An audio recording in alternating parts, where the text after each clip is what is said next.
네, 이슈플러스 오늘의 전국 상황 조기현 더불어민주당 법률위 부위원장, 이준우 국민의힘 대변인과 살펴보겠습니다. 어서 오세요. 네. 안녕하세요. 네, 김민석 국무총리 후보자에 대한 인사청문회가 오늘 내일 이틀간의 일정으로 시작이 됐습니다. 시작부터 고성과 막말이 오고 갔는데요. 어떻게 보셨습니까? 일단 어느 정도 예상이 됐죠. 야당이 그동안 계속 김민석 후보를 공격해 오면서 이런 청문회가 될 거라고는 예상해 왔습니다. 더군다나 이제 증인 신청 과정에서 합의가 이루어지지 않았기 때문에 결국 인사청문회를 통해서 지금까지 제기된 의혹을 사실상 기정사실화시키려는 방식으로 몰고 가야 되기 때문에 일단 인사청문회 시작 시점부터 자료 제출 문제라든가 증인 채택 문제를 가지고 설전을 벌일 것으로 보여졌는데요. 일단 종합적으로 보면 이런 정도의 준비와 질문을 할 거였으면 증인을 굳이 채택하지 않았어도 될 것 같다라는 생각이 들었습니다. 증인은 후보자와 관련된 능력, 자질, 도덕성 관련해서 필요할 때 부르는 것이지 무조건 증인과 청권이 있어야 된다 이런 건 아니지 않습니까? 그런데 오늘 질문 나오는 내용들을 보면 이 돈과 관련된 것, 그리고 아들 학비 관련된 것, 그리고 김민석 후보자의 학위 관련된 내용들이었는데 김민석 후보자의 답변을 통해서 충분히 해명되고 있다고 보여지고 그 외에 관련된 지금 국민의힘 의원들이 거론한 인물들을 불러서 물어본들 새로운 답변을 얻기가 어려웠을 겁니다. 그런 면에서 보면 그분들 불러놓고 결국에 망신 주고 몰아치고 공격하고 그런 자리가 될 것이 뻔했다는 게 오늘 확인이 됐기 때문에 이제 그런 과정 때문에 민주당은 국민의힘이 요구하는 증인을 받아들일 수 없었다. 그렇게 봤습니다. 예, 증인이 필수는 아니라는 게 민주당 입장인데요. 어떻게 보셨습니까? 저는요, 이번에 제출 자료도 없었고 증인도 없었고 참고인도 없었던 산무청문회였다라고 이렇게 말씀드리고요. 이렇게 의혹이 많은데도 불구하고 이제 파파 돈이라는 얘기까지 나올 정도로 파도 돈 의혹이 끊임없이 나온다 이런 얘기가 나왔었는데 돈 관련돼서 의혹을 해명하라라고 했더니 해명 자료를 전혀 제출하지 않고 본인 입으로만 얘기를 합니다. 입으로만 얘기하면서 내 말을 믿어달라. 증빙 자료 어디 있냐? 증빙 자료 제출하기 어렵다라고 하는 인사청문회를 하는 거 과연 국민들이 현재 김민석 후보가 가지고 있는 돈 관련 의혹들을 다 납득할 수 있을지 의문이라는 생각이 들고요. 특히 중국의 출입국 기록 자료를 본인이 스스로 공개했는데 이게 원래 출입국 관리국에 요청하면 나오는 공식 자료가 있습니다. 그 공식 자료를 공개해야지 이게 공신력이 있는 건데 그러지 않고 본인이 날짜를 편집한 그런 자료만 공개를 했습니다. 그래서 그 날짜가 과연 진실인지 알 수 없는 상황인 거고 또는 이제 실제로 출고하지 않은 날짜를 본인이 그 허위로 이제 기입했을 수도 있기 때문에 그 자체가 신빙성이 없다. 즉 칭화대를 다녔는지 안 다녔는지 확인할 수 있는 방법이 없는 상황이다 말씀드리고요. 또 자녀에 꽂혀 있는 의문의 1억 5천만 원.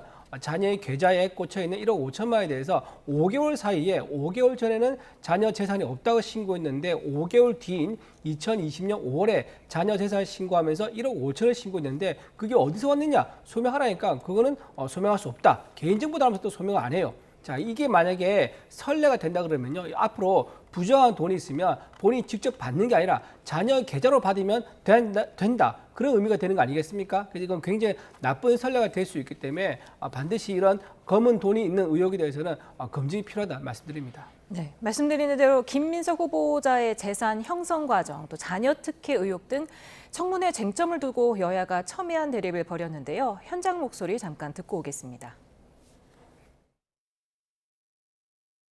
타조가 모래에 머리를 묻는다고 큰 몸통이 안 모입니까? 저는 6년 전에 있었던 조국 청문회의 재방송을 보고 있는 것 같습니다. 당시 청문회에서는 증인이 딱 한 명 출석했고 자료도 제대로 갖추지 못했습니다. 다루는 의혹도 오늘과 매우 닮았습니다.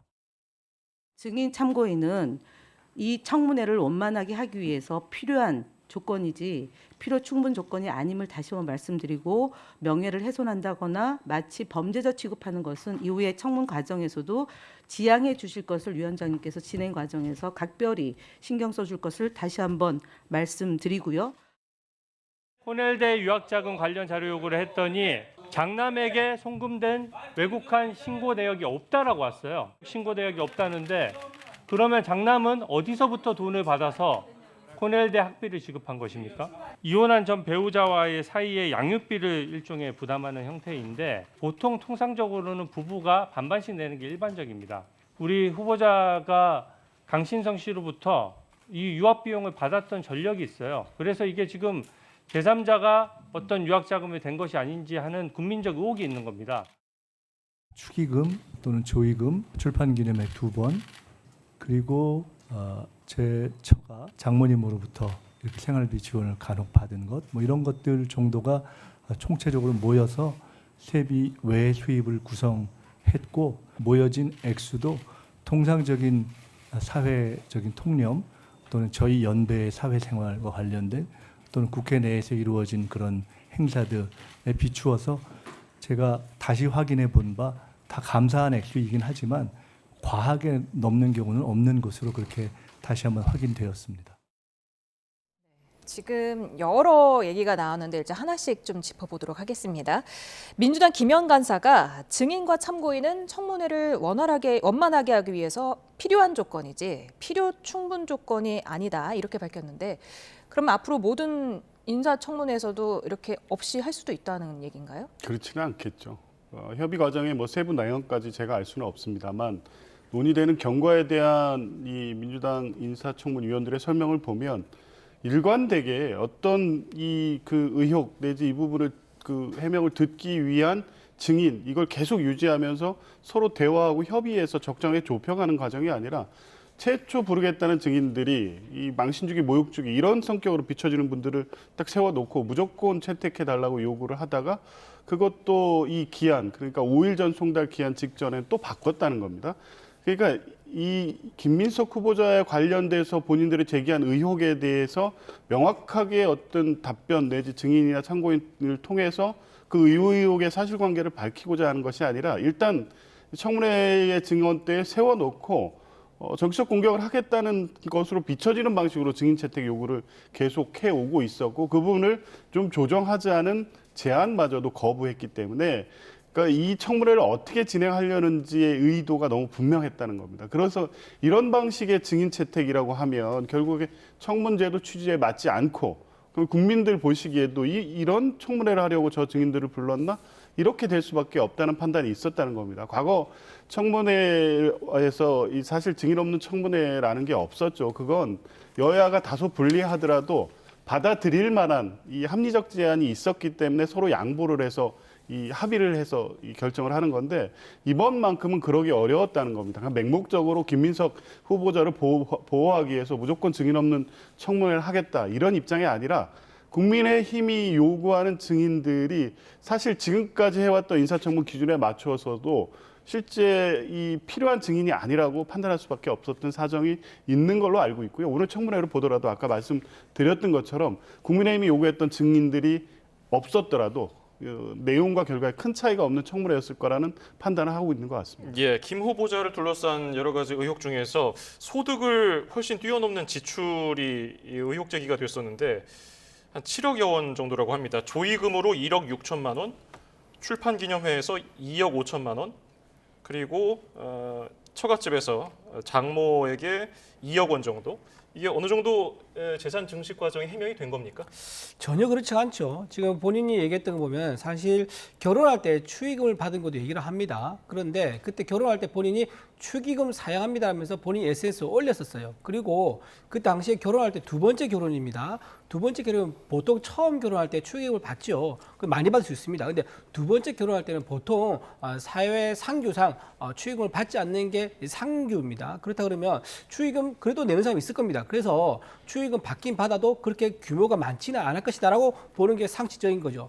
두 번째로 또 조의금을 받았다 그랬는데 조의금은 이제 한마디로 장인어른이 돌아가신 그 조의금인데 장인어른 처갓집에서 상이나면 보통 상식적으로 처갓집에서 대부분 가져가지 않습니까? 그걸 사회한테 나눠주는 그런 게 상식적으로 좀 있습니까? 굉장히 지금 의문스러운 해명이라 생각이 들고요. 또 하나 본인이 지금 장모한테 생활비를 2억 정도 받았다고 그러는데요. 자, 지금 본인 나이가 이렇습니다. 61세입니다. 61세가 어떻게 되냐면 저희 연배의 사회생활과 관련된 그 정도의 규모의 돈을 받았다 이렇게 얘기를 하는데요. 5년 전부터 돈을 받았다고 했으니까 약 56세에서부터 장모 집에서 생활비를 2, 300씩 받았었다. 근데 그 규모가 2억이다라고 얘기합니다. 참 편하게 설명하는데요. 이렇게 처갓집에서 56세에 생활비 꾸준히 받았었다? 왜 그렇게 해야 되죠? 왜냐하면 그때 5년 전에는요, 김민석 후보가 국회의원으로서 월급을 받고 있을 때입니다. 매달 거의 900만 원 가까운 월급을 받고 있는데 추가로 장모가 200만 원 더 줬다는 겁니까? 이게 말이 상식적으로 되지 않지 않습니까? 그리고 또 하나 출판 기념회 얘기하는데요. 제가 출판 기념회 2번 열린 사진을 다 봤습니다. 본인이 옛날 찍어 놔서 공개된 사진이 있더라고요. 그렇게 사람이 많지가 않습니다. 물론 오지 않고 낸 사람이 있다고 하더라도요. 그 규모가 1억이 훨씬 안 돼 보이는데 두 개 합해서 2억 5천이다. 저는 이거는 출판사 사장을 불러가지고 실제로 그렇게 냈는지 확인할 필요가 있다고 말씀드립니다. 그리고 또 하나 본인이 부채를 졌는데 강신성 씨라는 분이 과거에 김민수 후보에게 2억 5천만 원을 줬습니다. 그 때문에 김민수 후보가 유죄 판결을 받았었는데요. 또다시 1억 4천만 원을 줬습니다. 그런데 놀랍게도 이자가 한 번도 납입된 증빙 서류가 없습니다. 본인은 받았다고 하지만 입증 서류는 없는 상태고요. 만기가 되고 나서 또 상환 독촉도 안 했습니다. 총 7년 동안 그냥 1억 4천이 건너간 상태이고 이자도 내지 않고 있었다. 그런데 국무총리로 지명된다는 소문이 나니까는 바로 돈을 빌려서 갚았다. 자, 그렇다 그러면 이게 처음부터 받을 의도가 있는 의사가 있는 돈이었는지 불법 정치자금을 제공했다가 이게 언론에 보도가 다니까 부랴부랴 갚은 돈이 아니었는지 이런 부분을 따져봐야 되는데 이런 걸 따질 수 있게 증인으로 나왔어야 되는데 증인은 나오지 않은 거 굉장히 잘못됐다. 즉 다시 말해서 5억의 소득이 있었지만 13억의 지출이 확인된 상태에서 과연 8억이나 되는 돈이 어디서 왔느냐 추가로 소명할 필요가 있다. 그런 말씀드립니다. 네. 김민석 후보자는 그러니까 축의금으로 약 1억 원, 조의금 1억 6천만 원, 출판 기념회 이 두 차례 수입이 2억 5천만 원이라고 밝히면서 이렇게 모인 액수가 사회적인 통념에 비추어서 확인해 본 결과 과하게 넘는 경우는 없었다 이렇게 밝혔는데 같은 판단이십니까? 그렇죠. 그건 뭐 일반 국민의 상식에서는 정치인들은 저 정도 받는구나라고 생각할 수 있습니다. 그런데 이 문제 제기하는 국민의힘 의원님들 국회 안에서 이루어지는 활동들 통해서 본인 자신도 그렇고 저게 이상하게 이례적으로 많이 받았거나 여기 그 금액이 과장됐거나 내지는 거기에 불법적인 자금이 섞여 들어갔거나 이렇게 생각하실 분은 없을 겁니다. 통상 그렇게 해왔지 않습니까? 그래서 자꾸 이런 방식으로 추정과 추측, 상식에 비춰 맞지 않느냐는 식으로 문제 제기를 하니까 그러면 국민의힘 의원님들은 그동안 경조사 받은 것 그리고 출판기념회 한 것 왜 이 재산신고 때 안 넣었습니까? 라고 문제 제기를 안 할 수 없는 겁니다. 이현주 의원이 그래서 국민의힘 의원들 특정해서 제기를 했죠. 여기에 답변 못 하실 겁니다. 자, 그래서 이 수입이 그렇게 발생한다는 부분에 대해서 이게 터무니없는 금액이다 이렇게 생각 안 하실 거고요. 최초 1억 4천 4인간 채무 그러니까 추징금에 대한 누진 가산세를 갚기 위해서 더 이상 어떻게 할 수가 없으니까 여러 사람한테 이렇게 빌린 돈이었던 겁니다. 그런데 국회의원이 되면서 세비 수입이 생기고 그리고 지금 설명했던 축의금, 출판기념회 등을 통해서 6억가량의 추징금을 갚아나가는 과정은 2020년부터 2024년 김민석 의원이 재산 신고한 내역에 그대로 드러나 있고 그럼 그 돈은 어디서 난 거냐에 대한 설명은 된 거 아닙니까? 이걸 납득하지 못하는 설명이라고 받아들여지지 않음에도 불구하고 이제 계속 공격하는 겁니다. 지금 제기하는 의혹은 그래서 최초 이 김민석 후보자의 돈에 문제가 있다고 하면 불법 정치 자금의 유입 흐름에 대해서 어느 정도 개연성이 있거나 구체적인 증거를 갖고 얘기를 한다고 하면 김민석 후보도 설명 못할 겁니다. 그런데 이렇게 돈이 안 맞아. 차용증을 썼는데 안 갚으려는 의도로 쓴 거 아니야. 이렇게 추측을 통해서 다 의혹이라고 얘기하고 있으니 이건 언제까지 어느 방식으로 해명할 수 있는 건지 의문이고요. 학위 관련해서도 칭화대는 중국 최고의 명문대학입니다. 그냥 허투루 학위 주는 대학 아닌 거 다 아시지 않습니까? 그리고 출입국 기록 제시했고요. 논문도 다 공개돼 있어서 알고 있습니다. 그러니까 이게 부실한 논문이거나 허위 논문이거나 아니면 제3자에서 대리제 작성됐다거나 이런 어떤 구체적인 어떤 내용을 가지고 비판한다고 하면 그거는 아주 정확한 설명이 필요하겠죠. 그런데 비행기 제대로 탄 거야?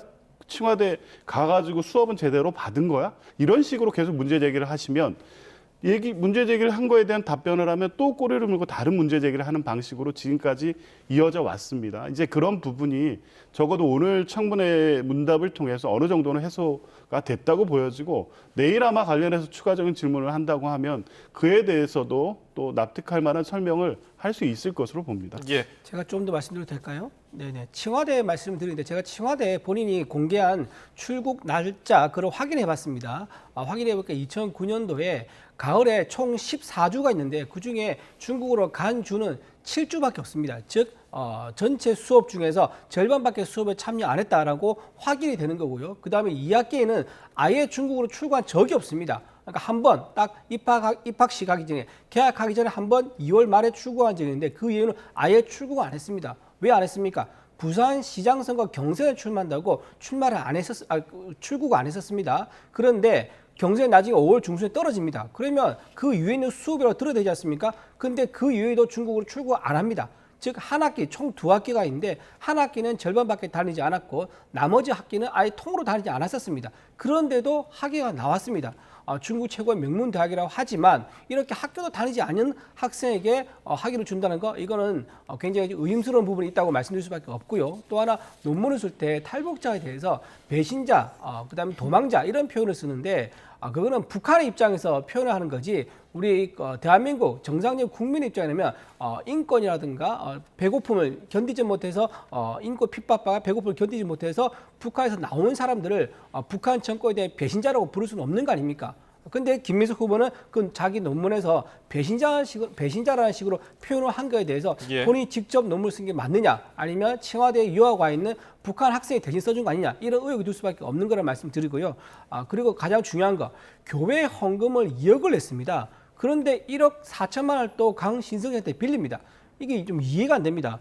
하나님이 11조를 낼 때는 본인이 성심을 다해서 나에게 헌금하라라는 취지였을 겁니다. 그런데 남한테 빌릴 돈 있는 거 갚지 말고 나한테 헌금하라. 그런 뜻은 아닐 겁니다. 성경에 그런 내용은 나와 있지가 않겠죠. 그런데도 불구하고 남의 줘야 될 돈을 갚지 않고 교회 헌금이 2억을 냈다? 상식에 부합하지 않고요. 또 하나 아들에게 이용에 대한 학비가 나가는데 그거를 전액 부인이 혼자 다 감당했다? 보통 이혼하면 반반 부담하는 게 상식입니다. 그런데 만약에 그걸 전 부인에게 다 떠넘겼다면 그런 배드파파가 될 수 있는 거죠. 그래서 사실이 아닐 거라는 가능성이 높습니다. 그렇다면 본인이 학비에 부담했을 건데 그 학비가 어디서 출처가 됐느냐?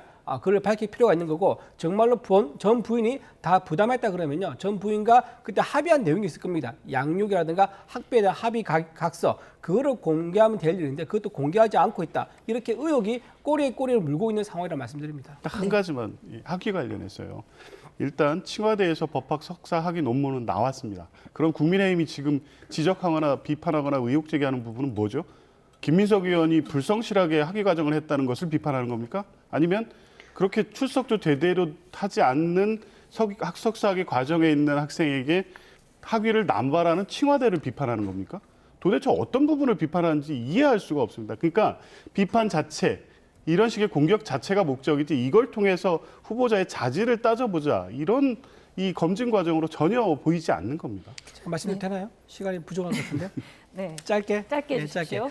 청와대가 말씀드린 거는 대리로 확실히 학교 다니는 사람이 있는 게 아닌가라는 겁니다. 왜냐하면 2학기가 전체 코스인데 한 학기는 절반밖에 학교를 안 갔고 4분의 3을 안 갔습니다. 4분의 1만 학교를 갔는데 어떻게 학위가 정상적으로 나오겠습니까? 그래서 저는 그럼에도 불구하고 청와대에서 학위가 나왔다는 것을 보면 김민석 후보가 뭐 분신술을 썼든가 대리를 보내서 학위 어떤 기본 과정이 수업을 채웠던 게 아닌가 그런 의혹이 있다는 얘기를 말씀드립니다. 대리 출석이라고 지금 말씀하신 겁니까? 대리 출석 의혹이 있는 거죠. 본인이 중국에 나간 흔적이 없으니까요.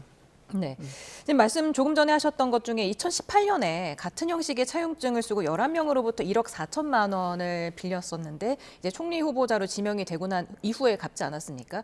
지금 말씀하신 대로 눈물나게 감사했다는 채무자보다 교회 헌금 2억 원을 먼저 낸 이유는 뭐가 있을까요? 뭐 지출의 동기 또 종교를 갖고 있는 분의 심리를 저는 정확히는 모르겠습니다만 일단은 그게 이 1억 4천의 사인간 채무를 발생시킨 2018년은 굉장히 절박한 시점이었던 건 분명해 보입니다. 그때 추징금을 변제하지 않음으로 해가지고 2억이 넘는 가산금이 붙고 있는 상황이었고 그것을 당시에는 직업이 없는 상태였기 때문에 갚을 방법이 없는 상태였습니다. 결국 더 이상 그렇게 될 경우에 완전히 파산 상태로 갈 가능성이 있기 때문에 여러 사람을 통해서 쪼개서 차용을 한 거죠. 당연히 같은 날 내지 하루 이틀 사이에 돈을 빌릴 때는 똑같은 형식의 차용증을 쓰죠. 그거 뭐 다른 방식으로 거기에 돈을 빌리는 사연을 쓰는 게 차용증이 아니지 않습니까? 똑같은 방식으로 써서 변제 기일을 적고 이자율을 적고 이런 차용증을 동일하게 쓰는 게 당연한 겁니다. 그런데 이제 변제하는 과정은 보면 일단 추징금을 계속 연체할 경우에 가산금이 계속 붙기 때문에 의원이 돼서 세비 수입이 발생하고 또 출판 기념회 등을 통해서 기타 소득이 발생했을 때는 당연히 국가 채무인 추징금 납부에 먼저 변제할 수밖에 없었을 겁니다. 2024년까지 그래서 변제를 완료한 거고요. 원래 그게 변제가 빨리 되면 2023년 변제기 안에 사인간 채무를 변제할 계획이 있었겠죠. 본인이 그런 방식의 어떤 정치자금 문제로 그렇게 고초를 겪고 평생을 옥죄한 것이 그 문제였는데 예. 그것을 갚을 생각도 없이 차용증을 썼다. 그럴 게 상식적이지 않지 않습니까? 그런데 먼저 이 추징금을 변제하다 보니 기한이 지체가 된 것이고 그게 24년에 변제 완료가 됐고 그 이후에 발생한 수익으로 어느 시점에서 변제할 계획을 갖고 있었겠죠. 그 예. 시점이 시점이 다만 총리로 지명된 후에 인사청문회 그 즈음 어느 정도라고 하더라도 그게 안 갚을 돈을 갑자기 갚았다. 라고 볼만한 여지가 있습니까? 그냥 쭉 변제하는 과정, 채무가 어떻게 형성이 됐고 어떤 채무였고 몇 년도에 뭐를 얼마나 갚았고 이 과정을 보면 그러한 사정이 충분히 설명되고 있다고 봅니다. 알겠습니다.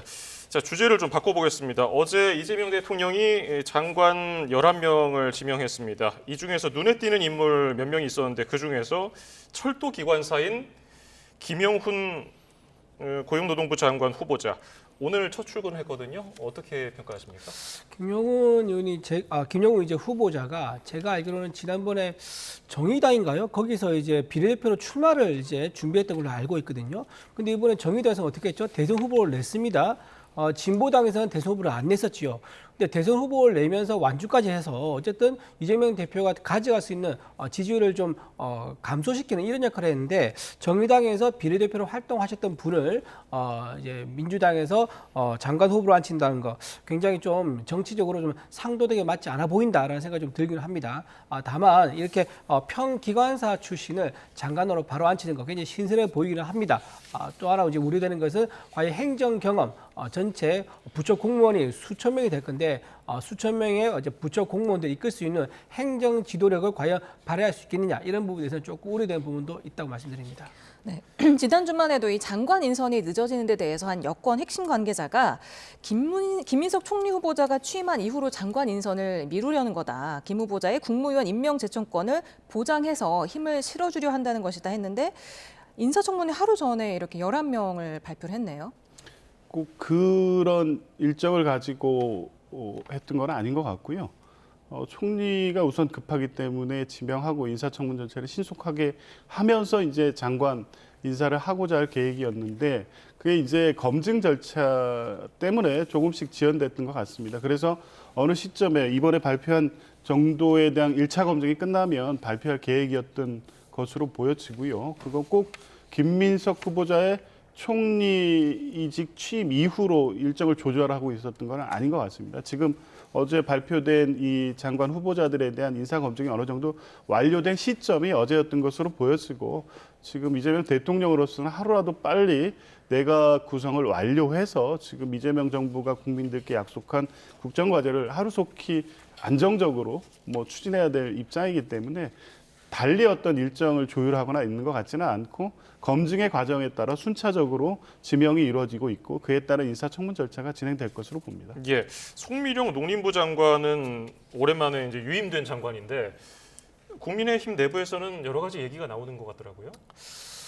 굉장히 이게 무슨 의미인지 모르겠습니다. 송미령 장관은 지난 정부에서 민주당이 이제 제출한 입법이죠. 양국법 개정을 우리가 반대했었거든요. 그 반대 의견을 국회에서 나와서 민주당 의원들한테 얘기를 했던 사람이 바로 송미령 장관입니다. 근데 그리고 또 하나 작년 11월에 양국법 관련해서 총 4건의 법이 있었는데 그 법을 민주당에서 이제 통과시켰을 때 윤석열 전 대통령에게 거부권을 제안한 사람도 송미령 장관이에요. 근데 이렇게 지난 정부의 했던 모든 공약이나 정책에 대해서 반대 의견을 냈던 송 장관을 이재명 대통령이 유임했다.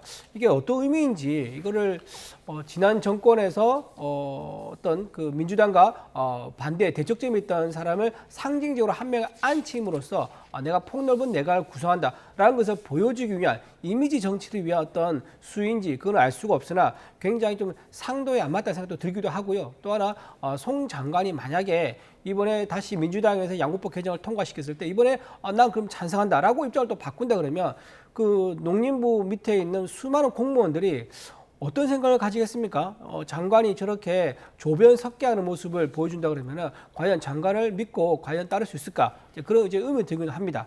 여기서 아울러 좀 추가로 한 명 더 얘기를 하고 싶은데요. 안규백 이제 국방부 장관 후보자가 좀 굉장히 좀 우려됩니다. 이분이 본인은 군 경력이 방위병 출신입니다.